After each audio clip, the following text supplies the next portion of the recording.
Hey, good morning. Welcome to Chat with Jen. This is an update from the other day, and I was telling you all about the knee replacement surgery. First, I'll show you my healing progress.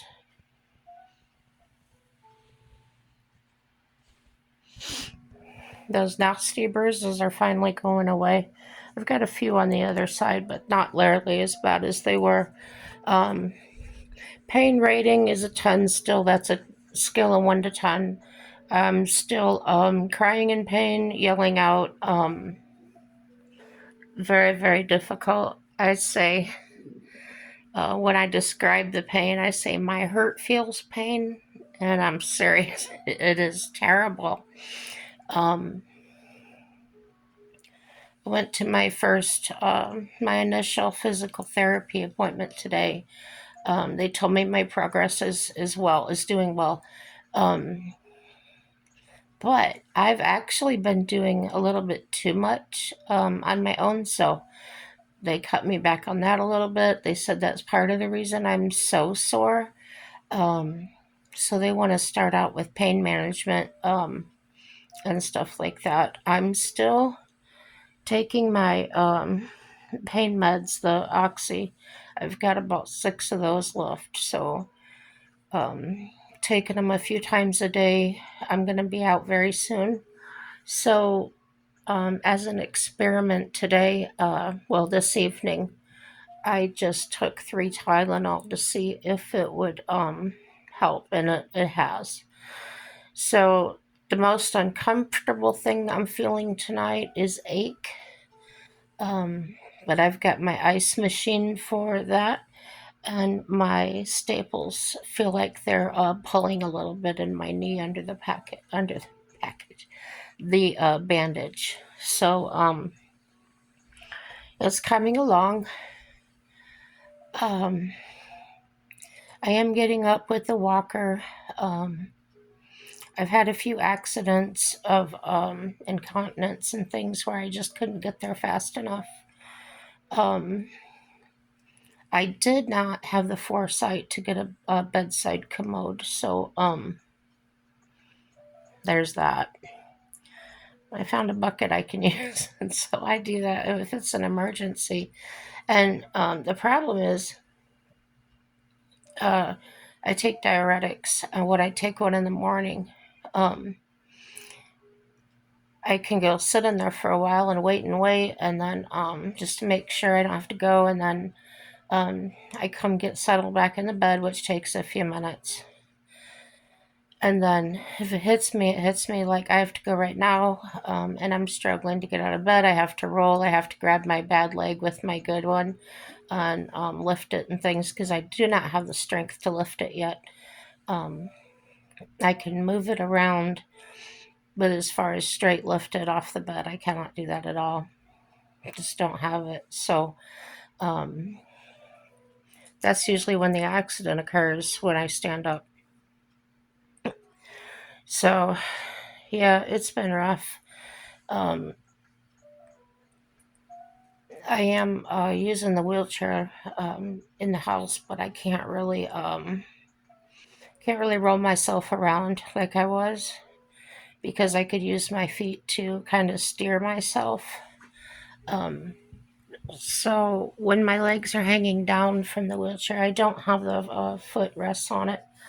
They would get in the way anyway. Um, so when my feet are hanging down, the pain is really bad on the new knee area. So I have to keep keep the weight off of it by putting my good foot underneath of it and sort of holding it up by its ankle. So can't do that and very well steer with the good leg at the same time. So many challenges, but I'm overcoming them. Mike is going to go back to work tomorrow for a half a day. I told him I should be all right for that. I've also got the phone number for my neighbor that said she would come check on me every hour or so. So I'll give her a call if I have a problem. Um, Mike's working in the town next next to us where we do our shopping and things. And then I've got a therapy appointment, this kind of therapy, um, tomorrow afternoon. So kind of a busy day, kind of a trial day. It'll be the first time out alone. So speaking of being alone, I gotta tell you about my cat.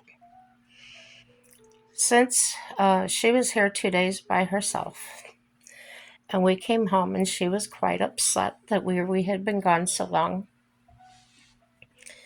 But from the time I came home, I think I smelled different to her. I probably smelled like the hospital. Um, she probably smelled blood or whatever they would smell that smell different. Um, so I wore nightgowns at first because they were just easy on and off for especially using the restroom and things. So um, she would stare at my leg, and she kind of avoided me. I mean, she would sit in the same room with me like she normally did, but I don't think she knew how to approach me or what was going on. So as I don't know, within the second day, I think she started coming up to me like if I was laying down, but she would not. Her normal routine would be to get on my climb on my side or whatever, just or on my hip, just to be close to me and lay down. She wasn't doing that at all. She would come up behind me, sniff my hair. She would get on the headboard and sniff my head, um, get in front of my face, and we'd cuddle a little bit. So, all this time's been going on. It's been, what, 7, 8 days now. And she doesn't get on top of me. What she'll do is she won't walk over me either or jump over me. She'll get up by my head on the bed like she's asking permission or something. I give her a pet, and then she'll walk the whole perimeter of my body to come up and lay behind me, which her normal before would have been to climb up on my hip or jump over me, walk over me to go behind me and lay down. So she did that. Now when she wants to, she'll ask permission, and the way she does it is I'll feel this little tap tap on my hip. Look up there behind me, and it's her, and she's asking permission to get up on my hip. She's incredible. she, she's just so cool. So yeah, and sometimes I tell her it's okay, and sometimes it's not. It's not my bad hip or anything. It's just when you're hurting, you just don't want to be fooled with. You don't want to be talked to. You know. So Mike's had a hard time. Most of the hard time is seeing me in such pain and crying and yelling, and I tell him I just can't hold it in. It just comes out of my mouth. People react to pain in different ways, and it's rough. I've never had pain like this in my life. Um, but if you talk to other people that have had knee replacement surgery, they will probably tell you it's the worst pain they've ever had, healing wise afterwards. Um, Therapist said today, the PT said that, occupational therapy said today that um, I do have the swelling, which is expected. He said everything looked normal to him. My bruises have really gone away. I'm healing at a regular rate, so that was good news. So tonight, well, last night I noticed Mike had followed me back from the bathroom to the bed, and I was moving real slow, and some nights are better than others. And I was just at every step because every step was excruciating. And when I got to my destination finally, I looked at him and he was holding his head like this with both hands. And I wanted to cry. I could see the stress, I could see the agony of seeing me like this and not being able to do anything to take the pain away. So I looked at him and I said, I'm okay. I said, I just have to let that feeling out, or I just can't hold it in. I can't, it's not good for me to hold it in. And I said, I understand if you can't handle it. I go, you could put me in assisted living. You could put me in a nursing home, a recovery home. It's okay. I understand. And there's nothing wrong with you. And he got a little upset about that. He goes, no, I'm not doing that. So I said, well, can I get some help in here for you? Can I get the neighbor to come in? And he said, no. I find that a difficult situation because if a caregiver doesn't recognize their limits, that could be detrimental to their own health and their own mental stability. So he said, I'll deal with it. Okay, there's nothing I can do about that. So keeping that in mind, I thought, what can I do to help ease his angst? And I started listening to my grunts, my groans, and I recognized what they sounded like. And so I would catch it when I made that sound, and I would repeat it like ooh ooh ah ah, and he started laughing. I said, I'm just writing a song. You got to put it all together. And we laughed, and I think it helped him quite a bit because he was smiling after that. So just I said, I'm still alive. I'm not dead. I'm not really dying from this. So it's gonna get better. And then going to OT today, and my OT's name is Tom.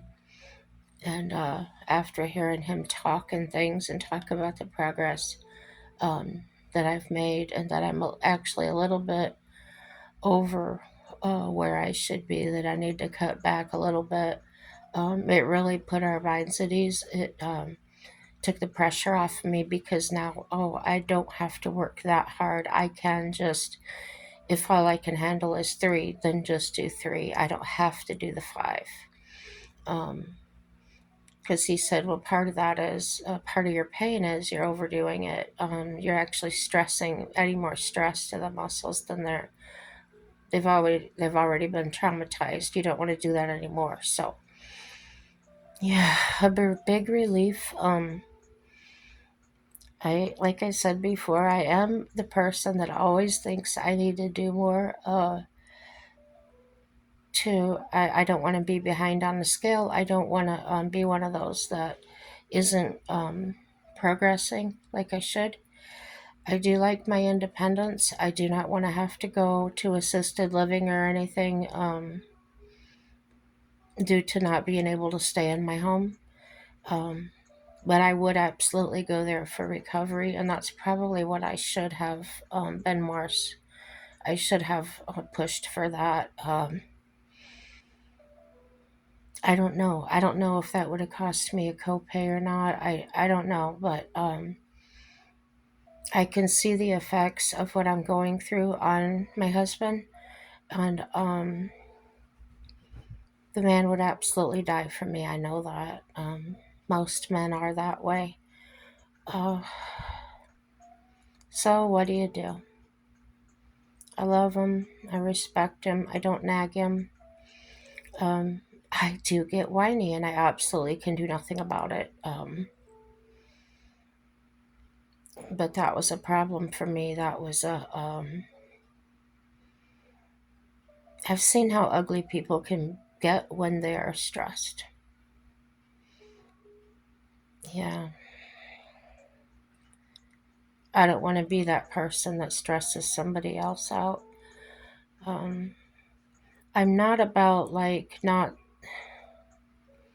I'm not the person that'll say, "Oh, I don't need any help," when I actually do.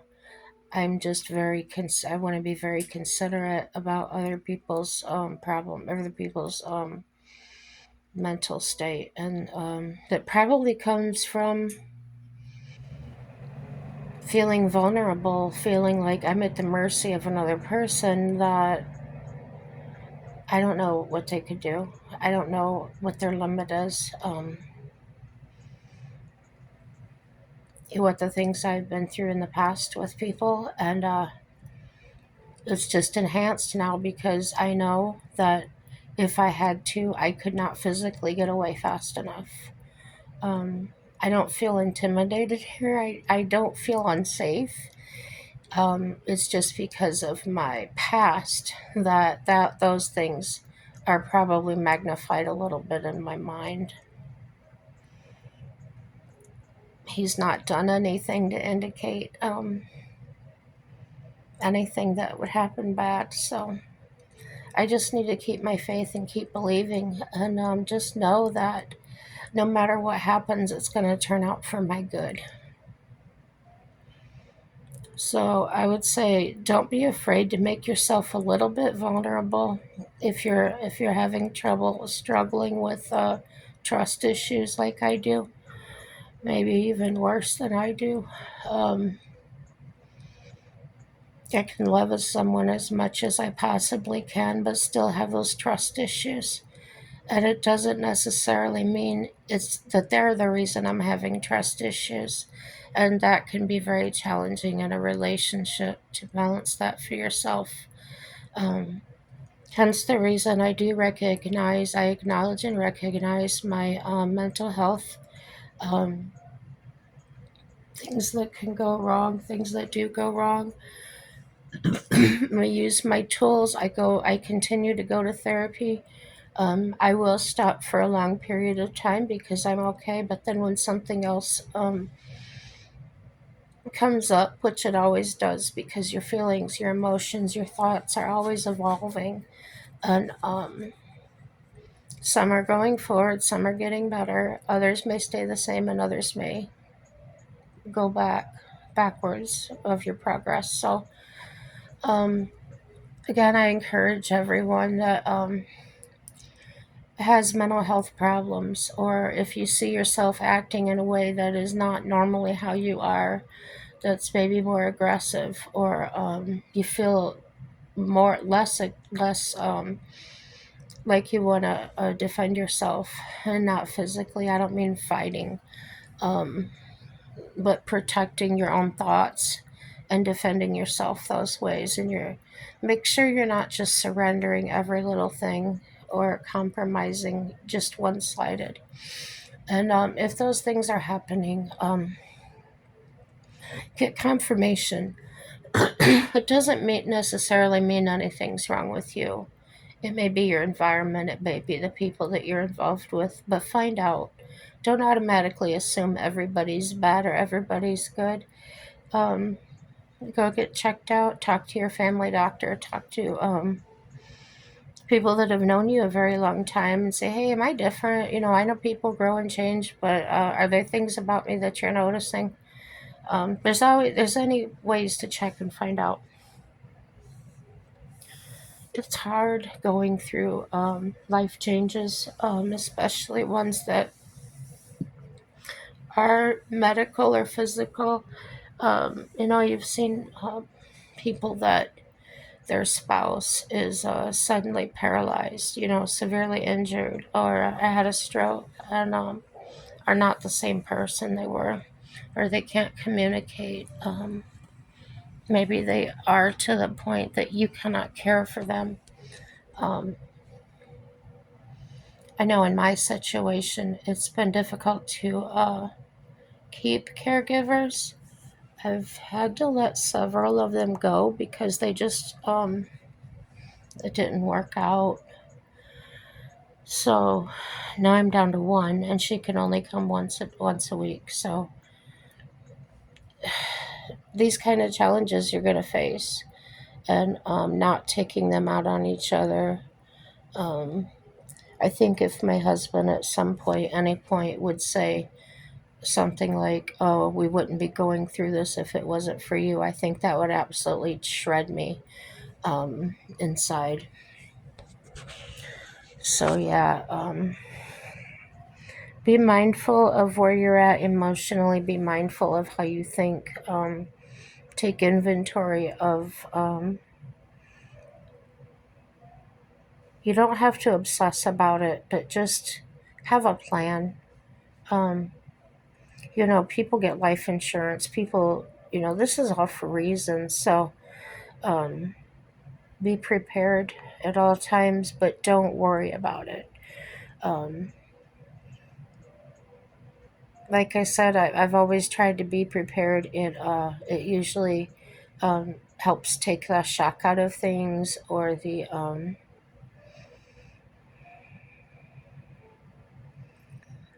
things that stress you out. If you're stressed about, this is how hoarders may come into it. They are constantly afraid of running out of something or not having something that they need.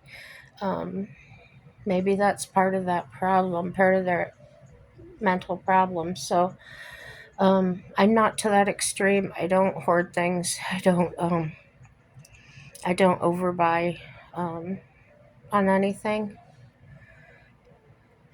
but it's always there in my mind. Yeah. If he wasn't here, if my husband wasn't here, and I didn't have a husband, I would probably be concerned with things like having enough toilet paper, having enough soap, having enough everyday things that I would use. I wouldn't be concerned with food because my meals are delivered. Um, yeah, things like that. So these are things that you need to consider. Find out what your insurance pays for, what it doesn't pay for. And the more you know, the better prepared you are. So you're not one of these people that goes to a hospital and then says, well, they're not going to cover that. And you're fighting with insurance companies. Have that prepared ahead of time. Know exactly what you're in for if something catastrophic does happen. Mine wasn't catastrophic, obviously. Mine was chosen to correct my knee. My knee was bone on bone. Also, my kneecap. So I couldn't actually. Here's the side of my knee. I couldn't extend more than this, and I couldn't bend more than that. So my range of motion was severely limited. Um, Even the doctor had told me that I was too young, that he didn't want to do my surgery until I was in my 60s. Fighting with this for 3 years. I went to other doctors. They would tell me the same thing: you're too young, um, which made no sense to me. I thought if you're getting paid to do it, you should do it. I'm in my 50s. What's the problem? So this surgeon told me, well, if you lose 60 pounds, I'll do it. And I honestly think he did not think I would do it. I think he thought he was talking to an average obese person that didn't care. And I had been telling him that I'm not lazy, I'm not a big eater.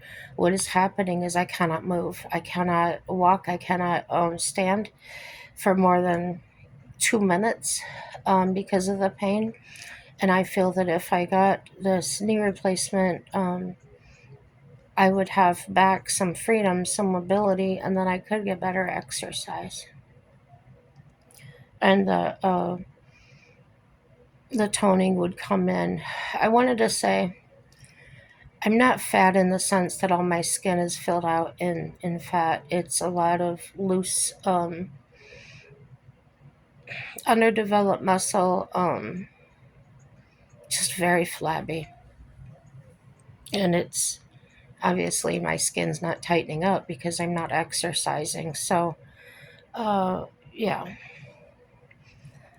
And the camera doesn't help. It adds like, I look absolutely huge. When I watch my videos, I'm like, dang, I said, Mike, am I really that big? And he was not even close. So, yeah, the camera is doing something to make me look like really wide. And I'm not, guys, trust me. So, after after the surgery, um, the very next morning at 5 o'clock in the morning, the surgeon came to see me. And he apologized for not doing it sooner. He said that um, when he got in there, my joint looked like that of like an 80-year-old woman. And one of the worst he's ever seen. And he said, I'm sorry that basically I made you suffer. So, he didn't say those exact words, but made me wait so long, something.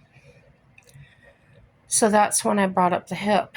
And he remembered talking about the hip, but he couldn't remember the details. So I reminded him of the details. And he said, yes, definitely. He said, but it's going to be a long while because you're recovering from the knee and things like that. So um, it felt good to be heard, even though it took a really long time. Um, it felt good to be acknowledged, or my actual pain and damage to be acknowledged by a professional. Um, Not hearing another person or another professional say, "Oh, you're over exaggerating. You're this, you're that," because I'm really not. Um, Look past my age. Look at my bones. Look at what's actually going on instead of your own opinions.